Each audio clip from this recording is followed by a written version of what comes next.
News 24 এর আজকের সর্বশেষ সংবাদে আপনাকে স্বাগতম। প্রথমেই জানিয়ে দেব আজকের প্রধান সংবাদ শিরোনাম, পরে থাকবে বিস্তারিত। শুরুতেই জানাবো রাতের আধারে গৃহবধূর ঘরে ইমাম কাণ্ডে যুবক আটক।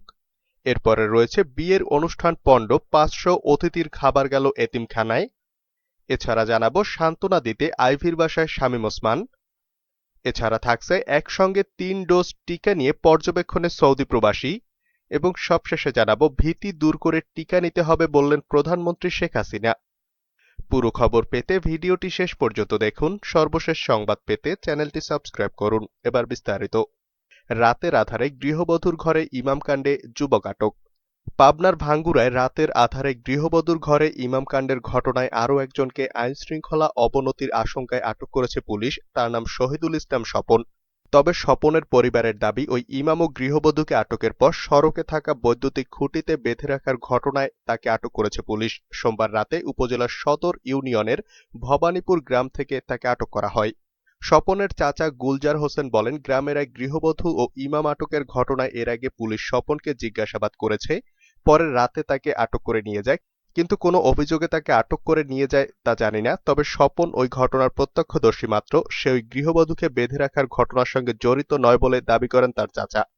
ভবানীপুর গ্রামের বাসিন্দা ও সদর ইউপি চেয়ারম্যান গোলাম ফারুক বলেন, শুনেছি স্বপনকে ধরে নিয়ে গেছে পুলিশ, তবে কেন নিয়ে গেছে বিষয়টি জানা নেই। ভাঙ্গুড়া থানার ওসি ফয়সাল বিন আহসান জানান, স্বপন আটকের সঙ্গে গৃহবধূ ও ইমামের ঘটনার কোনো সম্পর্ক নেই। এলাকার আইনশৃঙ্খলা পরিস্থিতি স্বাভাবিক রাখতেই স্বপনকে 151 ধারায় আটক করা হয়েছে। তাকে আদালতে পাঠানোর প্রক্রিয়া চলছে। খোঁজ নিয়ে জানা যায়, উপজেলার সদর ইউনিয়নের ভবানীপুর গ্রামে রোববার রাত 1টার দিকে এক গৃহবধূর ঘরে পার্শ্ববর্তী মসজিদের ইমাম প্রবেশ করেন। বিষয়টি জানাজানি হলে গ্রামবাসী তাদের আটক করে রাস্তার পাশে বিদ্যুতের খুঁটিতে রাতভর বেঁধে রাখেন। পরে সোমবার সকালে গ্রামের সচেতন কয়েকজন মানুষের প্রতিবাদে তাদের বাঁধন মুক্ত করে। এরপর দীর্ঘক্ষণ গ্রাম প্রধানরা সালিশ বৈঠক করে উভয় পরিবারের কাছ থেকে লিখিত মুচলেকা নিয়ে বিষয়টি সমাধান করেন। এতে গৃহবধূর পরিবারের পক্ষে অভিযোগ না থাকায় অভিযুক্ত ইমামকে পুলিশে না দিয়ে চাকরিচ্যুত করে গ্রাম থেকে বের করে দেওয়া হয়। ওই ইমাম পার্শ্ববর্তী চাটমোহর উপজেলার পার্শ্বডাঙ্গা গ্রামের বাসিন্দা। এদিকে প্রকাশ্যে খুঁটির সঙ্গে একজন নারীকে বেঁধে রাখা নিয়ে গ্রামের কিছু মানুষ প্রতিবাদ করে বিচার দাবি করেন। এ অবস্থায় সোমবার দিবাগত রাতে ওই এলাকার যুবক স্বপনকে পুলিশ আটক করে। বিয়ের অনুষ্ঠান পণ্ড, 500 অতিথির খাবার গেল এতিমখানায়। হবিগঞ্জের মাধবপুর উপজেলার বুল্লা ইউনিয়নের বুল্লা গ্রামে সরকারি বিধিনিষেধ অমান্য করে জালু মিয়া নামে এক ব্যক্তি তার ছেলের বিয়ের আয়োজন করেছিলেন। 500 অতিথিকে খাওয়ানোর জন্য করা হয় রান্না। বাড়িতে গেট ও আলোকসজ্জারও কমতি ছিল না। মঙ্গলবার দুপুরে যখন অনুষ্ঠানের প্রস্তুতির শেষ পর্যায়ে, তখন বাড়ির সামনে আসে বেশ কয়েকটি গাড়ি। বাড়ির লোকজন মনে করেন কনেপক্ষের অতিথিরা মনে হয় চলে এসেছেন, কিন্তু না, কোনো অতিথি নয়। গাড়ি থেকে নেমে আসেন খাকি ড্রেস পরিহিত সেনাবাহিনী, পুলিশের আনসার সদস্যরা। সবার সামনে মাধবপুর উপজেলা নির্বাহী কর্মকর্তা শেখ মইনুল ইসলাম মঈন। তিনি এসে নির্দেশ দেন আয়োজন বন্ধ করার। আইন না মেনে এই আয়োজন করায় বরের বাবা জালু মিয়াকে করেন 10,000 টাকা অর্থদণ্ড। আর অতিথি আপ্যায়নের জন্য রান্না করা 500 জনের খাবার গাড়িতে করে নিয়ে যান এতিমখানায় বিতরণের জন্য। মাধবপুর উপজেলা নির্বাহী কর্মকর্তা শেখ মইনুল ইসলাম মঈন জানান, আইন না মেনে এই ওয়ালিমা অনুষ্ঠান আয়োজন করায় তা পণ্ড করা হয়েছে। বরের পিতার কাছ থেকে নগদ 10,000 টাকা জরিমানা আদায় করা হয়েছে। খাবারগুলো পৌঁছে দেওয়া হয়েছে বিভিন্ন এতিমখানায়। এটি সবার জন্য উদাহরণ সৃষ্টি করবে। সান্ত্বনা দিতে আইভীর বাসায় শামীম ওসমান। নারায়ণগঞ্জ সিটি কর্পোরেশনের মেয়র ডাক্তার সেলিনা হায়াত আইভীকে তার বাড়িতে গিয়ে সান্ত্বনা দিয়েছেন নারায়ণগঞ্জ 4 আসনের সংসদ সদস্য একেএম শামীম ওসমান। মঙ্গলবার বিকেল 5টার দিকে আইভীর দেওবগস্থ চুনকা কুটিরে যান তিনি। এ সময় সেখানে বেশ কিছুক্ষণ সময় অতিবাহিত করেন শামীম ওসমান। এর আগে শামীম ওসমান মাসদাইরে নারায়ণগঞ্জ সিটি কর্পোরেশন কেন্দ্রীয় কবরস্থানে মেয়র আইভীর মাতা ও নারায়ণগঞ্জ পৌরসভার প্রয়াত চেয়ারম্যান নগরপতি খ্যাত আলী আহমদ চুনকার স্ত্রী মমতাজ বেগমের কবর জিয়ারত দোয়া করেন। মেয়র আইভীর বাড়িতে প্রবেশ করেই আলী আহমদ চুনকার 2 ছেলে আহমেদ আলী রেজা উজ্জ্বল ও আলী রেজা রিপনকে সান্ত্বনা দেন শামীম ওসমান। আইভীর পাশে বসে শামীম ওসমান বলেন, চাচি খুব ভালো মানুষ ছিলেন, আল্লাহওয়ালা ছিলেন। আমাদের এখন তার জন্য দোয়া করতে হবে আর এমনভাবে চলতে হবে যেন তার আত্মা শান্তি পায়। আমিও এতিম, আমি বুঝি এতিম হওয়া কতটা কষ্টের। এ সময় আইভী বলেন, আগামী শনিবার বাদ আসর দোয়া ও মিলাদ আমাদের মসজিদে আপনারা আসবেন। পরে শামীম ওসমান তার সঙ্গে থাকা আওয়ামী লীগ, যুবলীগ, ছাত্রলীগ, স্বেচ্ছাসেবক লীগ, শ্রমিক লীগ, কৃষক লীগ সহ দলের বিভিন্ন অঙ্গ ও সহযোগী সংগঠনের নেতাকর্মীদের জানান, আগামী শনিবার চাচির মিলাদ আপনারা মাস্ক পরে স্বাস্থ্যবিধি মেনে এখানে আসবেন। একসঙ্গে ৩ ডোজ টিকা নিয়ে পর্যবেক্ষণে সৌদি প্রবাসী। একসঙ্গে করোনার ৩ ডোজ টিকা নিয়ে পর্যবেক্ষণে রয়েছেন সৌদি প্রবাসী নারায়ণগঞ্জের বাসিন্দা ওমর ফারুক।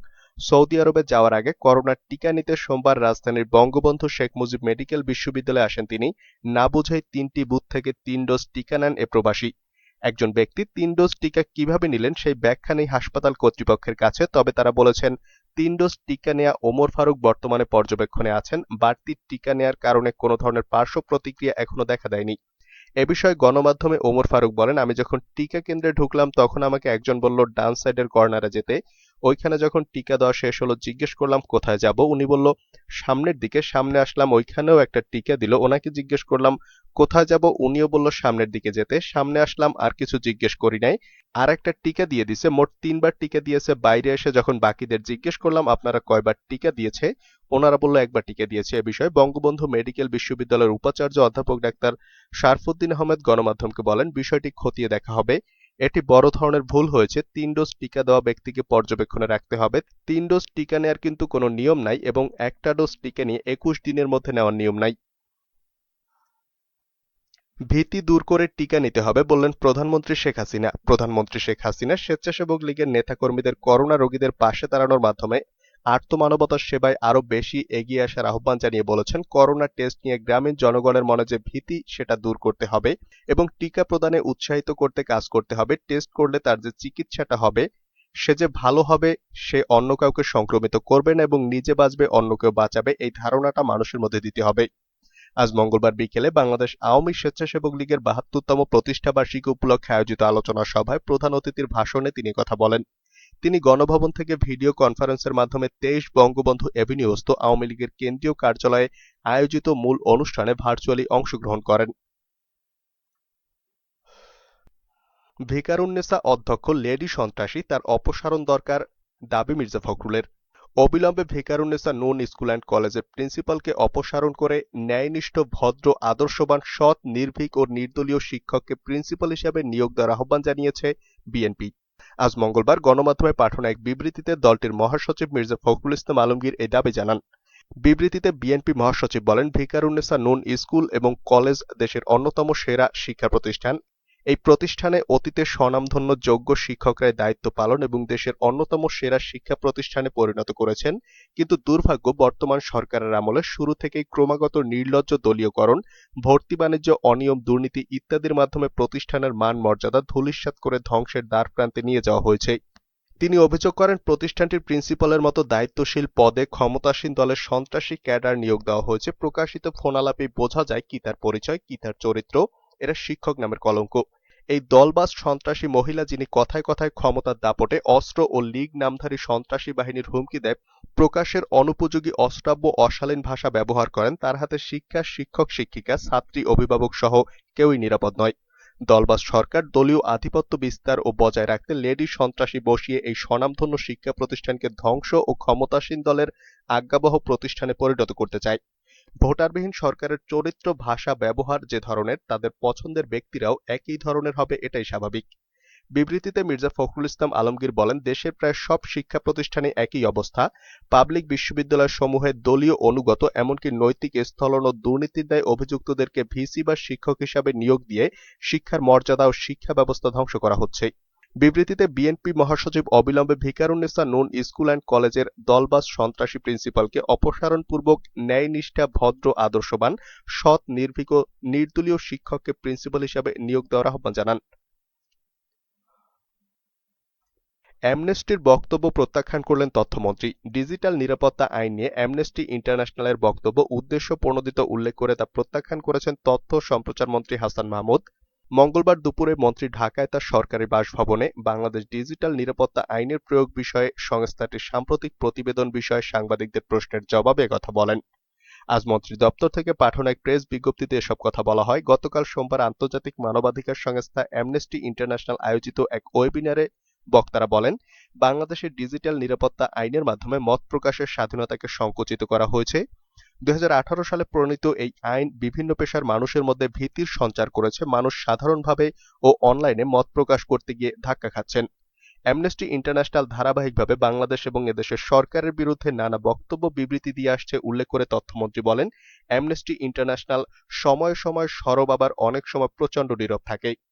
সংস্থাটির গ্রহণযোগ্যতা হারানোর বিষয়ে হাসান মাহমুদ বলেন, এদেশের শত শত মানুষকে পেট্রোল বোমায় পুড়িয়ে হত্যা দগ্ধ করার সময় যখন অ্যামনেস্টি ইন্টারন্যাশনাল কোনো বিবৃতি দেয় না, ফিলিস্তিনে পাখি শিকারের মতো মানুষ হত্যার সময় যখন অ্যামনেস্টি ইন্টারন্যাশনাল এক সপ্তাহ চুপ থাকে, আবার যুদ্ধাপরাধীদের পক্ষে বিবৃতি দেয়, তখন এই সংগঠনের গ্রহণযোগ্যতা আসলে হারিয়ে গেছে।